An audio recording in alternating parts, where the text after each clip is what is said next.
एक सेठ से लक्ष्मी जी रूठ गई। जाते हुए बोली, मैं यहां से जा रही हूं, अब मेरी जगह नुकसान आएगा, तैयार रहना, और अगर तुम जाते जाते मुझसे कुछ मांगना चाहते हो तो बोलो।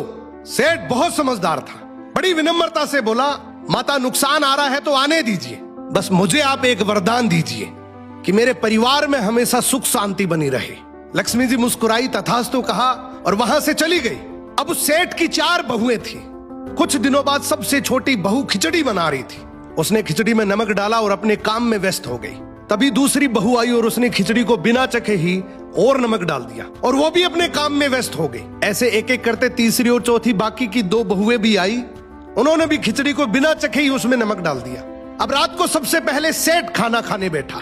जैसे ही उसने खिचड़ी का एक चम्मच लिया, उसे महसूस हो गया कि इसमें बहुत ज्यादा नमक है, और सेठ जी तुरंत समझ गए कि नुकसान आ चुका है।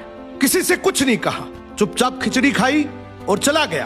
अब सेठ के बाद खाना खाने की बारी आई सबसे बड़े बेटे की। बेटे ने खिचड़ी का एक निवाला लिया। उसने परिवार वालों से पूछा, पिताजी ने खाना खा लिया? उन्होंने कुछ कहा? तो बाकी सबने जवाब दिया, हाँ पिताजी ने तो खाना खा लिया, लेकिन किसी से कुछ नहीं कहा। तो बड़े बेटे ने भी चुपचाप खिचड़ी खाई और चला गया। ऐसे ही करके परिवार के बाकी सारे सदस्य एक एक करके आए, अपने से पहले वालों के बारे में पूछा, कुछ नहीं कहा, चुपचाप खिचड़ी खाई और चले गए। अब रात को सेठ जी सो रहे थे, सपने में नुकसान आया और हाथ जोड़कर बोला, भाई मैं यहां से जा रहा हूं, मैं यहां नहीं रह सकता। तो सेठ जी ने पूछा, क्यों, क्या हो गया?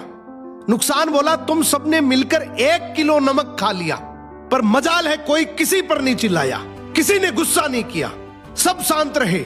अब जिस परिवार में इतनी सुख शांति हो, आपस में इतना प्यार हो, वहां पर मैं नहीं रह सकता।